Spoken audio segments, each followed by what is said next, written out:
श्रीमद्भागवत सप्तम स्कंद। ओम नमो भगवते वासुदेवाय। नारायणं नमस्कृत्य नरं चैव नरोत्तमं देवीं सरस्वतीं व्यासं ततो जयमुदीरयेत्। मूकं करोति वाचालं पङ्गुं लङ्घयते गिरिं यत्कृपातमहं वन्दे परमानन्दमाधवम्। निगमकल्पतरोगलेटं फलं सुखमुखादमृतद्रव्य संयुक्तं पिबत भागवतं रसमालयं मुहुरः रसिभुवि भावुकाः। प्रथम अध्याय। श्रीशुक उवाच। एवे हो शुण नृपमणि हरिचरित साधुवाणी। जन्म वासना कर्म फले प्राणी भुंजन्ति मोहि तले। सप्तम स्कंदे भागवते कहिबा शुण एक चित्ते। कर्म वासना रूप धरी बेनि प्रकारे से संचरी। शुभ अशुभ बेनि पदे प्रकाश करे हेतु भेदे।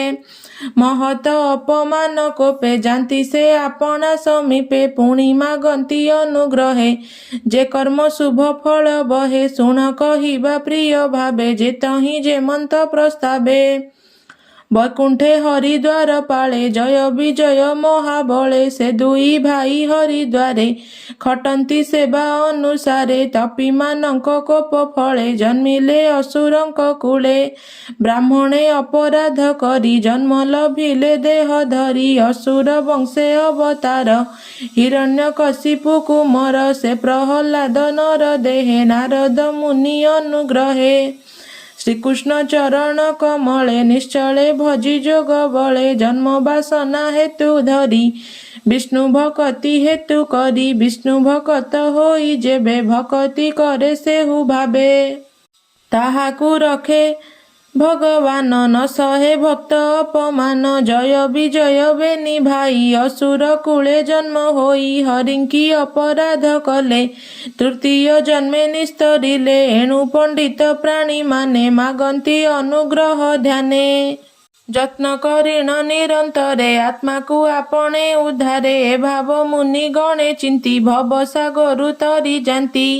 ଏ ଆଦି ଗ୍ରନ୍ଥେ ତୋତେ କହି ଶୁଣ ପରୀକ୍ଷ ମନ ଦେଇ। ଅସୁର କୂଳେ ଦେହ ବହି ଜୟ ବିଜୟ ବେନି ଭାଇ। ବିଷ୍ଣୁ ବୈରୀ ନିରନ୍ତରେ ସ୍ୱଭାବେ ଅସୁର ବ୍ୟବହାରେ।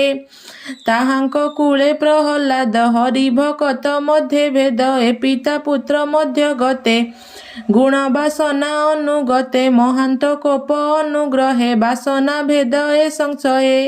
ବାସନା ବଳେ କର୍ମଜାତ ହରଇ ପ୍ରାଣୀଙ୍କର ଚିତ।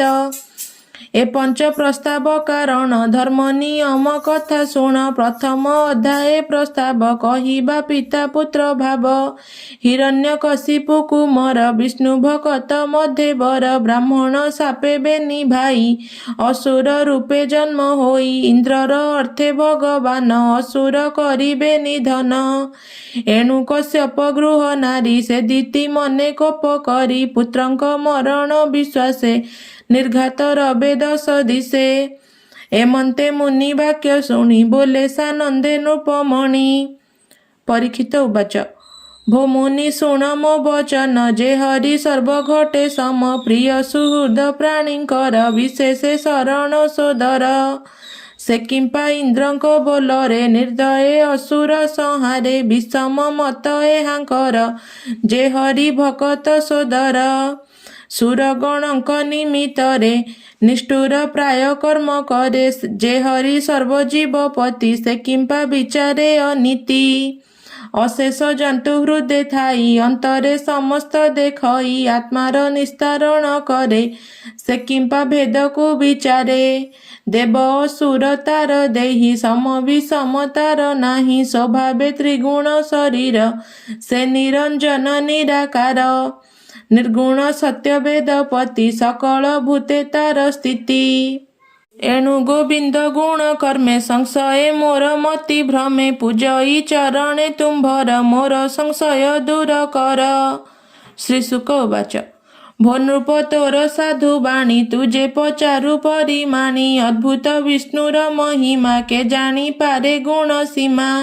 ଏ ଗ୍ରନ୍ଥ ଭାଗବତେ ପୁଣ ଏ ବିଷ୍ଣୁ ଭକତି ଲକ୍ଷଣ। ପରମ ପୁଣ୍ୟ ହେତୁ ବାଣୀ ଯେ ଶୁଣେ ଯେବା ମୁଖେ ଭଣି। ନାରଦ ଆଦି ମୁନି ଗଣେ ଯାହା ଭଜନ୍ତି ଅନୁକ୍ଷଣେ ବ୍ୟାସ ଚରଣେ ସେବି ମୁହିଁ କହିବି ଯାହା ମୁଁ ଜାଣଇ। ସେ ହରି ସ୍ୱଭାବେ ନିର୍ଗୁଣ ପ୍ରକୃତି ପରମ କାରଣ ସ୍ୱଭାବେ ସର୍ବଗୁଣ ପର ବ୍ରହ୍ମା ଶଙ୍କରେ ଅଗୋଚର।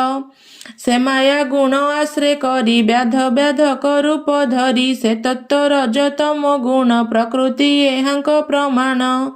ଆତ୍ମର ଗୁଣ ଏ ନୁହନ୍ତି ପ୍ରକୃତି ରୂପେ ପ୍ରକାଶନ୍ତି ଉଦୟ ଅସ୍ତ ଏକାବେଳେ ନୁହନ୍ତି ସୂଚି ସଙ୍ଗ ମେଳେ। ସୃଷ୍ଟି ପାଳନ କାଳେ ହରି ସତ୍ୱଗୁଣକୁ ଆଶ୍ରେ କରି ଦେବତା ଋଷି ରୂପ ହୋଇ ସ୍ୱଧର୍ମେ ସୃଷ୍ଟିକୁ ପାଳଇ। ରଜଗୁଣକୁ ଆଶ୍ରେ କରି ଅସୁର ଗଣଙ୍କୁ ନିସ୍ତାରି ଯକ୍ଷ ରାକ୍ଷସ ତମ ଗୁଣେ ଭଜଇ କାଳର ପ୍ରମାଣେ। ଜ୍ୟୋତି ଆକାଶେ ପ୍ରକାଶଇ ବିଚାରେ କାହିଁ ନ ମିଳଇ। କାଷ୍ଠ ସଂଯୋଗେ ଅହ୍ନି ଯେନେ ଜଳେ ବାୟୁ ସଞ୍ଚାର ସ୍ଥାନେ ଆକାଶ ଯେନେ ଜଳ ଘଟେ ତେମନ୍ତ ରୂପେ ସେ ପ୍ରକଟେ। ମାୟାରେ ନାନା ରୂପ ହୋଇ ସେ ମାୟା ତାକୁ ନ ଲାଗଇ ଏହା ବିଚାରି ମୁନି ଜନେ ଆତ୍ମାକୁ ଆତ୍ମା ଅନୁମାନେ। ସଂଶୟ ନ କରନ୍ତି ମନେ ହରି ବିଷୟ କ୍ରୀଡ଼ା ସ୍ଥାନେ ସେ କାଳେ ମାୟା ଯୋଗ ଅର୍ଥେ ପୁରୁଷ ଜୀବ ଏହି ମତେ ରଜଗୁଣରୁ ସୃଷ୍ଟି କରେ ସତ୍ୱରେ ବ୍ରହ୍ମ ରୂପ ଧରେ। ଦେବାଦି ଯୋନି ଦେହ ମଧ୍ୟେ କ୍ରୀଡ଼ା କରଇ ସେ ଅବାଧେ ରମିବା ଅର୍ଥେ ଭାବଗ୍ରାହୀ ଅଶେଷ ଜନ୍ତୁ ହୃଦେ ସେହି। କ୍ରୀଡ଼ାର ଅନ୍ତେ ସେ ଆପଣେ ସୃଷ୍ଟି ସଂହାର ତମ ଗୁଣେ ସେ ପୁଣି ସୃଷ୍ଟି କାଳେ ହରି ଜୀବ ପ୍ରକୃତି ରୂପ ଧରି। ପ୍ରଧାନ ପୁରୁଷ ଏବେନି ନିମିତ୍ତେ ତାଙ୍କୁ ସଙ୍ଗେ ଘେନି ତାଙ୍କ ଆଶ୍ରମେ ସଙ୍ଗ ମେଳେ ଭିଆଏ ନିମିଷାଦି କାଳେ ସେ କାଳ ହରି ଆଜ୍ଞା ଘେନି ପ୍ରଧାନ ପୁରୁଷ ଏବେନି। ଉଭୟ ମତେ ନାନା ଗୁଣ ସୃଜଇ ସଂସାର କାରଣ ସେ ହରି କାଳ ରୂପ ଧରେ ସାତ୍ୱିକେ ଦେହକୁ ଧରେ। ଦେବଙ୍କ ପ୍ରିୟ କର୍ମ କରେ ଅସୁର କୂଳକୁ ସଂହରେ ଏଣୁ ସେ ପ୍ରଭୁ ଭଗବାନ ନିର୍ଲୋଭ ପ୍ରଭୁ ଉପାଦାନ। ରଜତାମସ ଗୁଣ ଯେତେ ତାଙ୍କୁ ସଂହାରେ ଅବିରତେ ଏବେ ହୋ ଶୁଣ ନରନାଥ ବିଷ୍ଣୁ ଚରିତ ଭାଗବତ। ତାହାଙ୍କ ମହିମା ବିଶେଷ